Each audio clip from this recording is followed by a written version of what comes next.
Nous sommes de retour à Spa-Francorchamps en direct sur Motors TV pour la troisième manche. Le Mans Series en compagnie de Stéphane Van Gelder. On a vu Jacques Villeneuve ravitaillé, il est en tête. Mais regardez cette image impressionnante également.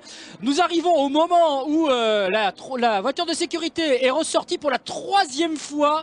Parce qu'il y a eu une grosse sortie de piste d'Alexander Wurz. Alors est-ce qu'il y a eu également, Stéphane, peut-être on a perçu une Spiker également qui était garée sur le côté, un contact avec une GT2. Est-ce qu'il y a eu aussi, toujours une question qu'on peut se poser, une touchette avec Rinaldo Capello qui est arrêté lui aussi dans les stands avec un arrière droit touché. C'est tout à fait possible. En tout cas, gros suspense ici à Spa-Francorchamps avec surtout cette impressionnante sortie de piste d'Alex Wurz. Oui, Wurz qui revenait en fait sur Capello. Il était en train de creuser, de revenir sur Capello après un écart qui avait été creusé suite au deuxième safety car qui n'avait pas eu lieu il y a très longtemps. Nicolas Minassien ne sait pas ce qui s'est passé. Alex Wurz va bien, c'est déjà la première bonne nouvelle. Je ne sais pas pourquoi il y a eu cet incident. Peut-être un contact avec l'Audi, nous dit Nicolas Minassian. Mais à part que c'est dommage, il ne sait pas pour l'instant ce qui s'est passé.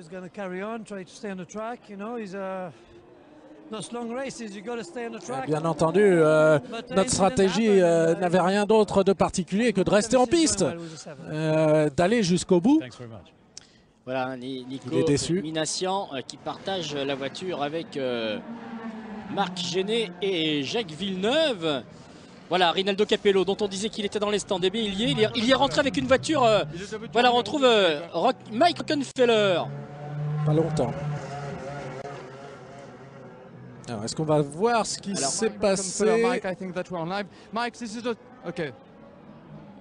Excuse me. Alors là, on essaye de voir ce qui s'est passé. C'est pas évident. A priori, rien pour Capello. Non, a priori, Capello, c'est autre chose. Alexander Wurz, le voilà. Il était sonné. Alexander Wurz, il a pris un gros choc, il a pris un gros choc de côté.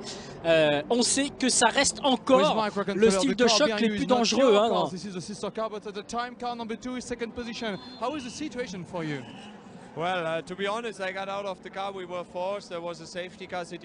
je suis sorti de la voiture, on était quatrième, il y a eu un safety car.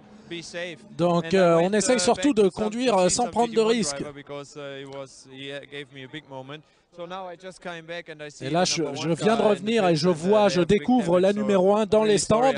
Donc je suis un peu choqué, là, un peu déçu par ça et je ne sais pas encore exactement ce qui s'est passé.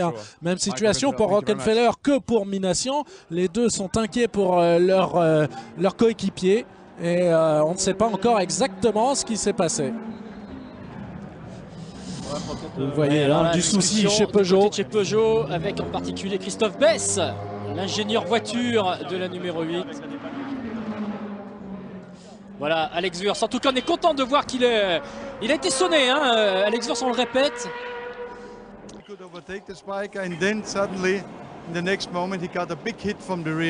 Alors est-ce que la Spiker, c'est pas avec Rinaldo Capello, justement, puisqu'on était avec Volkan Ulrich pendant qu'on a terminé avec Nicolas Minassian.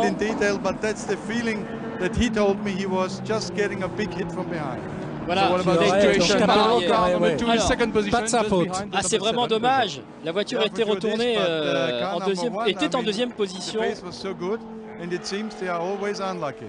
Voilà, donc ce qui est dommage, c'est qu'on n'a pas de chance parce que le rythme est bon. Alors, si vous le permettez, en plus pendant cette neutralisation encore, regardez dans l'état dans lequel est la 908. Il va y avoir du travail pour refabriquer, remettre la voiture en état d'ici aux 24 heures du Mans pour Peugeot. Et on va dire que c'est peut-être pas le moment justement d'avoir une voiture d'une voiture abîmée. Il faut dire qu'ils ont préparé pour le 24 heures du Mans une 5e coque. Donc a priori ça ne devrait pas quand même trop les retarder. Ils avaient prévu ce genre de choses heureusement. Mais c'est jamais de bonnes nouvelles si proche d'une course aussi importante. Allez, toujours cette scène avec la 908 qui s'en va, la malheureuse 908 numéro 8 qui repart de la pire des manières.